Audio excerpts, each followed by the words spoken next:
आइए देखते हैं कि कैसे हम डिराइव करते हैं क्रॉस मल्टीप्लिकेशन वाले फॉर्मूले को। तो वो हम देखते हैं यहाँ पर कोई भी लीनियर इक्वेशन को हम कैसे डिस्क्राइब कर सकते हैं। इस तरह से कर सकते हैं a1x plus b1y plus c1 is equal to 0। ठीक है, दूसरा क्योंकि पेयर ऑफ लीनियर इक्वेशन है, दूसरे को हम ऐसे a2x plus b2y plus c2 is equal to 0। ठीक है, मानते हैं ये हमारा क्या है, इक्वेशन 1 है और ये है हमारा इक्वेशन 2। ठीक है, तो इसमें कुछ स्टेप्स हैं तो हम स्टेप वाइज फॉलो करेंगे। ठीक है, तो सबसे पहला हमारा स्टेप है स्टेप 1। ठीक है, इस स्टेप में हम क्या करेंगे, इस इक्वेशन 1 में, इस पूरे इक्वेशन में हम क्या करेंगे, b2 से मल्टीप्लाई करेंगे। हम ऐसा क्यों कर रहे हैं, हम इसलिए कर रहे हैं कि हमें इसका जो y जो ये टर्म है इसके कोफिशिएंट को सेम करना है दोनों इक्वेशन में। तो हम पहले क्या करेंगे कि फर्स्ट इक्वेशन में, पूरे इक्वेशन में b2 से मल्टीप्लाई करेंगे। इसी तरह सेकेंड इक्वेशन में हम क्या करेंगे, b1 से मल्टीप्लाई करेंगे। इससे क्या होगा कि y के कोफिशिएंट दोनों इक्वेशन में क्या हो जाएंगे, सेम हो जाएंगे। ठीक है, तो चलिए शुरू करते हैं। Multiplying equation 1 by b2 and equation 2 by b1। ठीक है, तो मल्टीप्लाई करने के बाद कैसे, किस फॉर्म में आ जाएगा हमारा इक्वेशन, चूँकि हम होल इक्वेशन में मल्टीप्लाई कर रहे हैं b2 से, तो ये हो जाएगा b2a1x plus b2b1y plus b2c1 is equal to 0। ठीक है, इसी तरह से जब हम इक्वेशन 2 में b1 से मल्टीप्लाई करेंगे तो ये हो जाएगा b1a2x plus b1b2y plus b1c2 is equal to 0। ठीक है, इस फॉर्म में हमारा ये आ गया। तो ये हो गया हमारा इक्वेशन 3, हमने मान लिया इसको, और इसको मान लिया इक्वेशन 4। ठीक है, ये हमारा फर्स्ट स्टेप हो गया। अब हम अपने सेकेंड स्टेप में क्या करेंगे कि इस पूरे इक्वेशन 3 में से हम लोग माइनस कर देंगे इक्वेशन 4 को।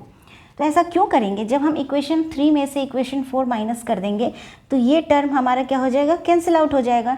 ठीक है, इसमें से ये माइनस करेंगे तो 0 बचेगा।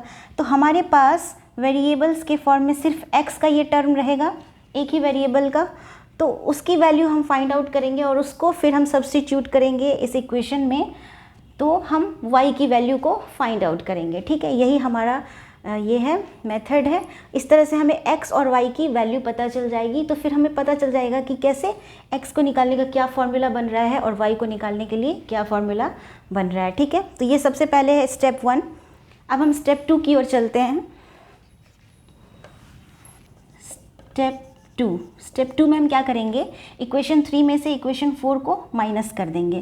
तो हम यहाँ लिखेंगे subtracting equation 4 from equation 3। ठीक है, तो इक्वेशन 4 को हमें इक्वेशन 3 में से सब्ट्रैक्ट करना है। ठीक है, इसमें से इसको माइनस करना है। तो क्या आएगा हमारे पास यहाँ बनकर, अगर हम x कॉमन ले लें क्योंकि x दोनों इक्वेशंस में है, तो ये हो जाएगा b2a1 माइनस b1a2। ठीक है, ये दोनों कैंसिल आउट हो जाएगा क्योंकि ये माइनस है। अगर यहाँ पे इसमें से हम ये माइनस करें तो ये दोनों कैंसिल आउट हो जाएगा। यहाँ हमारे पास बचेगा plus b2c1 minus b1c2 is equal to 0। ठीक है, हमारा ये बन के आ रहा है। इस तरह से हम x की वैल्यू क्या हो जाएगी, हमारी x की वैल्यू हो जाएगी, ये जो कांस्टेंट टर्म है, ये जो कांस्टेंट टर्म है, अगर हम इसको RHS में ले जाएंगे तो ये माइनस हो जाएगा क्योंकि ये यहाँ पर क्या है, पॉजिटिव है। तो ये जब यहाँ माइनस हो जाएगा इस तरह से, minus b2c1 minus b1c2 upon ये पूरा जो x का कोफिशिएंट है यहाँ पे डिनोमिनेटर में आ जाएगा। तो ये हो जाएगा b2a1 माइनस b1a2। ठीक है, इतना समझ में आ गया। अब देखिए यहाँ पे एक माइनस है तो इसको हम इस तरह से लिख सकते हैं, ये माइनस प्लस माइनस हो जाएगा और ये टर्म माइनस माइनस होकर क्या हो जाएगा, प्लस हो जाएगा। तो पहले हम पॉजिटिव टर्म यहाँ लिखें, तो x इज इक्वल टू हमारे पास क्या आ रहा है, ये पॉजिटिव टर्म हो जाएगा, तो B1C2 माइनस ये नेगेटिव हो रहा है तो B2C1 अपॉन में क्या आ रहा है हमारे पास B2A1 माइनस B1A2। ठीक है, तो ये क्या आ रहा है हमारे पास, x को फाइंड आउट करने के लिए ये फॉर्मूला बन रहा है हमारे पास कि क्रॉस मल्टीप्लिकेशन मेथड से जब हमें x और y की वैल्यू को फाइंड आउट करना होगा तो हम क्या करेंगे, x के वैल्यू को फाइंड आउट करने के लिए ये सारे जो हमने यहाँ पे एज्यूम किए थे coefficients A1 A2 B1 B2 C1 C2 उनकी वैल्यू को हम पुट करके x की वैल्यू को निकाल सकते हैं। ठीक है, तो ये हमारा x को फाइंड आउट करने के लिए फॉर्मूला आ गया। अब y को फाइंड आउट करने के लिए हम क्या करेंगे, इसी x की वैल्यू को हम किसी भी इक्वेशन में डाल सकते हैं, तो हम इक्वेशन 1 में डालेंगे इस x की वैल्यू को। तो चलिए कैसे देख, ठीक है फ्रेंड्स, तो हमारा x का ये वैल्यू आ रहा था, इसको हम मान लेते हैं कि ये इक्वेशन 5 है। ठीक है, तो हम इस x की वैल्यू को किस में पुट करेंगे, इक्वेशन 1 में पुट करेंगे। इक्वेशन 1 हमने क्या एज्यूम किया हुआ था, सबसे पहले a1x plus b1y plus c1 is equal to 0, ये हमने एज्यूम किया हुआ था पहले। ये है हमारा इक्वेशन 1। ठीक है, अब हम इसमें x की वैल्यू डालेंगे तो ये क्या आ जाएगा, देखिए a1 इंटू एक्स की ये पूरी वैल्यू जाएगी इसमें b1c2 minus b2c1 upon b2a1 minus b1a2। ठीक है, ये x की वैल्यू है plus b1y plus c1 is equal to 0। अब इसको हम सिंप्लीफाई करेंगे तो ये डिनोमिनेटर में है, अगर हम इस सब को पूरा ऐड करते हैं तो सभी के डिनोमिनेटर में आ जाएगा b2a1 माइनस b1a2। ठीक है, अब यहाँ पर चूँकि ये इसका डिनोमिनेटर है तो हम इसको 1 से इंटू करेंगे, यानी सिर्फ a1 से इंटू करेंगे इस पूरे में, तो ये आ जाएगा a1 b1c2 minus a1 b2c1। ठीक है, प्लस अब देखिए इस टर्म को हमको मल्टीप्लाई करना होगा इस डिनोमिनेटर में। ठीक है, तो y हम यहाँ बाहर ले लेते हैं, यहाँ हमारे पास क्या आ जाएगा, इस b1 से हम पूरे में मल्टीप्लाई करेंगे तो b1 b2a1 minus b1 square a2 plus c1 को भी इस पूरे में हम करेंगे तो ये क्या आ जाएगा c2 b2a1 माइनस, सॉरी ये c1 है, c1 b2a1 minus c1 b1a2 is equal to 0 होगा हमारा। ठीक है, क्योंकि लेफ्ट राइट हैंड साइड में क्या है, 0 है। ठीक है, अब हम क्या करेंगे कि देखेंगे कोई भी टर्म यहाँ पे कैंसिल आउट हो रहा है कि नहीं, तो ये देखिए a1 b2 c1 और देखिए a1 b2 c1 ये सेम टर्म्स है, लेकिन यहाँ पर ये नेगेटिव है, यहाँ ये पॉजिटिव है, तो ये कैंसिल आउट हो जाएगा। ठीक है, अब क्या होगा, y की वैल्यू को फाइंड आउट करने के लिए ये टर्म यहाँ है और ये दोनों बाकी कांस्टेंट टर्म्स है, इसमें कोई भी वेरिएबल अटैच्ड नहीं है, तो यहाँ पे सबसे पहले हम y की वैल्यू को लिख लेते हैं। हाँ, सबसे पहले हम ये वाली वैल्यू लिख लेते हैं क्योंकि यहाँ पे इसमें वेरिएबल है y, तो यहाँ पे ये हो जाएगा y into b1 b2a1 b1 b2a1 minus b1 square a2। ठीक है, अब कांस्टेंट टर्म्स को लिखेंगे हम, ये है हमारा a1 b1 c2 a1 b1 c2। ठीक है, अब यहाँ है माइनस c1 b1 a2। ठीक है, इज़ इक्वल टू, अब देखिए चूँकि ये डिनोमिनेटर में है यहाँ और यहाँ पे left hand right hand side में 0 है, तो जब 0 से हम इस डिनोमिनेटर को क्रॉस मल्टीप्लाई करेंगे तो किसके इक्वल हो जाएगा, 0 के इक्वल हो जाएगा। ठीक है, तो यानी कि डिनोमिनेटर यहाँ से हमारा हट गया, हमने उसको राइट हैंड साइड से मल्टीप्लाई कर दिया। अब हम क्या करेंगे, यहाँ पर हो जाएगा y into b1 b2a1 minus b1 square a2 is equal to, ये कांस्टेंट टर्म है पूरा, यहाँ पे ना तो x है ना y है, इसको हम राइट हैंड साइड में लेकर चले जाते हैं तो ये हो जाएगा, ये माइनस में आएगा और ये प्लस में हो जाएगा, क्योंकि माइनस है तो पहले पॉजिटिव वाले को लिखते हैं, c1 b1 a2 ये माइनस हो जाएगा a1 b1 c2। ठीक है,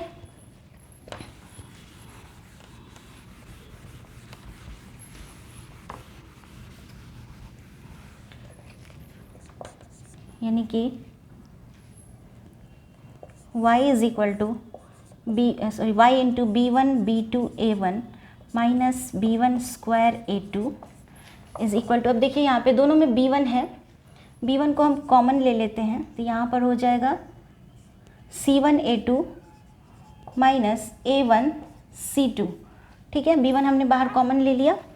अब यहाँ से y की वैल्यू कैसे फाइंड आउट करेंगे, इसके अपॉन में ये जो कोफिशिएंट है इसका ये डिनोमिनेटर में चला जाएगा, तो ये हो जाएगा B1 into C1 A2 minus A1 C2 upon में ये आ जाएगा हमारा B1 B2 A1 minus B1 square A2। ठीक है, यहाँ एक चीज़ देखिए, डिनोमिनेटर में भी दोनों टर्म्स में B1 है तो हम B1 को कॉमन ले सकते हैं। तो अगर हम B1 को यहाँ पे कॉमन लेंगे, हम इसको बस लिख रहे हैं इस तरह से, अगर हम B1 को यहाँ कॉमन लेंगे तो ये किसके बराबर हो जाएगा, B2 A1 माइनस इस B1 स्क्वायर में से एक B1 बाहर आएगा तो एक यहाँ रहेगा B1 A2, यानी इसको हम इस तरह से लिख सकते हैं, इसको हम क्या लिख सकते हैं, B1 into B2 A1 minus B1 A2। ठीक है, हमने इस तरह से इसको लिख दिया। अब यहाँ देखिए न्यूमरेटर में भी B1 कॉमन है, डिनोमिनेटर में भी B1 कॉमन है, ये कैंसिल आउट होके ये हट जाएगा। तो यहाँ से y की वैल्यू क्या आ जाएगी, y इज इक्वल टू हो जाएगा C1 A2 minus A1 C2 upon में B2 A1 minus B1 A2। ठीक है, ये आ रहा है। ठीक है, यानी y की वैल्यू हमें मिल गई, हमने इस तरह से y की वैल्यू को भी हम फाइंड कर लेंगे, हम x की वैल्यू को भी हमने फाइंड आउट कर लिया था, इसको हम मानेंगे इक्वेशन 6। ठीक है, तो अब इसको मैं रब करती हूँ। अब कुछ केसेस हैं जिस पे हमको गौर करना है, उस हिसाब से हमें पता चलेगा कि सोल्यूशन जो है उसका यूनिक सोल्यूशन होगा किसी भी पेयर ऑफ लीनियर इक्वेशन का, या फिर इनफाइनाइटली मेनी सोल्यूशंस होंगे, या फिर नो सोल्यूशन होगा। तो चलिए देखते हैं कैसे वो फाइंड आउट करेंगे। तो देखिए फ्रेंड्स, हमारे पास ये वैल्यू आ रही थी x की ये और y की ये। अब हमारे पास, अब हम क्या देखेंगे, कुछ केसेस हैं इसमें। ये जो डिनोमिनेटर है इसके ऊपर केसेस हैं। अगर ये डिनोमिनेटर ज़ीरो हो जाएगा, पहली बात तो ये वाला जो फार्मूला हम अप्लाई करेंगे तब करेंगे जब हमारा ये डिनोमिनेटर ज़ीरो नहीं है। इसमें है कि provided A1 B2 minus A2 B1 should not equal to zero. जब ये ज़ीरो नहीं होगा तभी हमें इसकी वैल्यू मिल पाएगी। ठीक है, अगर ये ज़ीरो होता है, केस 1, अगर A1 B2 हमारा सबसे पहला केस है, केस 1, जिसमें हम दिखा रहे हैं कि A1 B2 minus A2 B1 not equal to zero होना चाहिए। इसको हम ऐसे लिख सकते हैं, A1 B2 should not be equal to A2 B1। ठीक है, इसको हम ऐसे लिख सकते हैं, A1 अपॉन ये इधर आ जाएगा A2 should not equal to B1 upon B2। ठीक है, तो अपने पिछले वीडियोस को याद करिए, जब हमने ये वाला कंडीशन देखा था A1 by A2 not equal to B1 by B2 होता है, तो किस पेयर ऑफ लीनियर इक्वेशन को ये रिप्रेजेंट करते हैं। ऐसे सिचुएशन में पेयर ऑफ लीनियर इक्वेशन का क्या होता है, ओनली वन यूनिक सोल्यूशन होता है।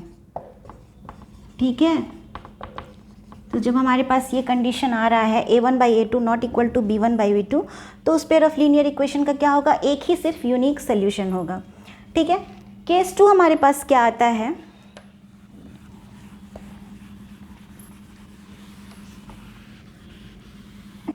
If A1 B2 minus A2 B1 equal हो गया ज़ीरो के। केस 2 में है कि अगर ये दोनों इक्वल हो गए ज़ीरो के, तो इसको हम ऐसे लिख सकते हैं, A1 B2 equal to A2 B1। फिर इसको हम ऐसे लिख सकते हैं, A1 by A2 is equal to B1 by B2।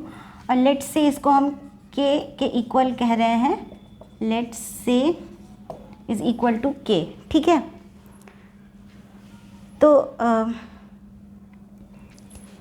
तो यहाँ से A1 की क्या वैल्यू आ जाएगी, A1 इज़ इक्वल टू हो जाएगा KA2 and B1 is equal to हो जाएगा KB2। ठीक है, इस तरह से A1 की वैल्यू हो जाएगी KA2 एंड B1 की वैल्यू हो जाएगी KB2 क्रॉस मल्टीप्लाई करके। अब A1 और इस B1 की वैल्यू को अगर हम इक्वेशन 1 में पुट करें, हमारा जो इक्वेशन 1 था वो आप लोगों को याद होगा a1x plus b1y plus c1 is equal to 0, ये था हमारा इक्वेशन 1। तो अगर हम इस a1 और b1 की वैल्यू वहाँ पुट करें, इक्वेशन हमारा 1 क्या था, a1x plus b1y plus c1 is equal to 0, ये था हमारा इक्वेशन 1। और इक्वेशन 2 था हमारा a2x plus b2y plus c2 is equal to 0, ये था हमारा इक्वेशन 2। ठीक है, तो यहाँ से a1 और b1 की वैल्यू को अगर हम इस इक्वेशन 1 में पुट करें तो ये क्या हो जाएगा फ्रेंड्स, ये हो जाएगा कि a2x प्लस b1 की जगह हम अगर लिखें कि b2y plus c1 is equal to 0। ठीक है, और अगर हम यहाँ से k को कॉमन ले लें तो ये हो जाएगा a2x plus b2y plus c1 is equal to 0। अगर यहाँ पे हमारा c1 इफ़ c1 के c2 के इक्वल हो जाए, इफ़ c1 के c2 के इक्वल हो जाए, तो यहाँ पर अगर हम के c2 लिखेंगे तो फिर से ये k क्या हो जाएगा, बाहर आके ये एक इक्वेशन 2 को सेटिस्फाई करेगा। देखिए कैसे करेगा, सो हम इसको दिखाते हैं।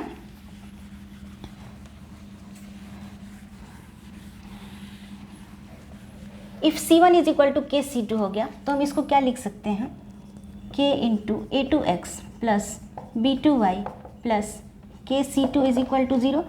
अब यहाँ पे भी k है तो इसको हम फिर से बाहर ही ले लें सारे टर्म्स के लिए कॉमन, तो a2x plus b2y plus c2 equal to 0 हो गया। अब देखिए ये k अगर यहाँ है, अगर हम इस k को उस तरफ ले जाएं क्योंकि ये मल्टीप्लिकेशन में है, तो ये क्या किसके बराबर हो जाएगा, a2x plus b2y plus c2 is equal to 0 के बराबर हो जाएगा, क्योंकि ये जब 0 से मल्टीप्लाई होगा या फिर ये जब 0 से डिवाइड होगा तो वो 0 के ही इक्वल होगा। तो हमारा देखिए इक्वेशन 1 किस में कन्वर्ट हो रहा है, इक्वेशन 2 में कन्वर्ट हो रहा है। कब, if c1 is equal to के c2। ठीक है, अगर ये कंडीशन होके चलता है if c1 is equal to के c2 तो हम ये दोनों इक्वेशन सेटिस्फाई हो रहे हैं, इक्वेशन 1 भी और इक्वेशन 2 भी सेटिस्फाई हो रहे हैं। तो if c1 is equal to के c2, यानी इसका मतलब हुआ कि c1 बाई c2 भी किसके बराबर है, k के बराबर। ठीक है, तो वहाँ हमने माना था, क्या माना था हमने वहाँ पे सबसे पहले a1 by a2 is equal to b1 by b2 is equal to हमने k माना था, और ये हमारा किसके बराबर हो रहा है, c1 बाई c2 के बराबर। तो जब ये कंडीशन हमें मिल रही है कि जब ये तीनों आपस में बराबर हो रहे हैं, a1 by a2 is equal to b1 by b2 is equal to c1 by c2, जब ये तीनों आपस में बराबर हो रहे हैं तो ये किसको रिप्रेजेंट करता है, कैसे पेयर ऑफ इक्वेशन को रिप्रेजेंट करता है, ये करता है इसके इनफाइनाइटली मेनी सोल्यूशन होंगे, इनफाइनाइटली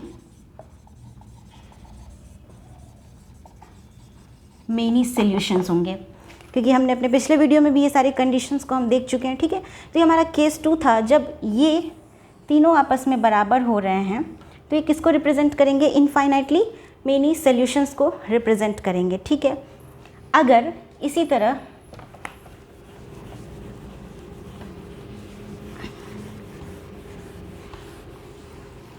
अगर ये तो ये कंडीशन था if c1 is equal to के c2, अगर c1 नॉट इक्वल टू हुआ के c2 के, यानी कि c1 by c2 not equal to होगा k के, तो ये कंडीशन हमारा यहाँ मीट नहीं करेगा। तो ये क्या किसके बराबर हो जाएगा, ये a1 by a2 is equal to b1 by b2 तो होगा, बट ये नॉट इक्वल टू हो जाएगा c1 बाई c2 के।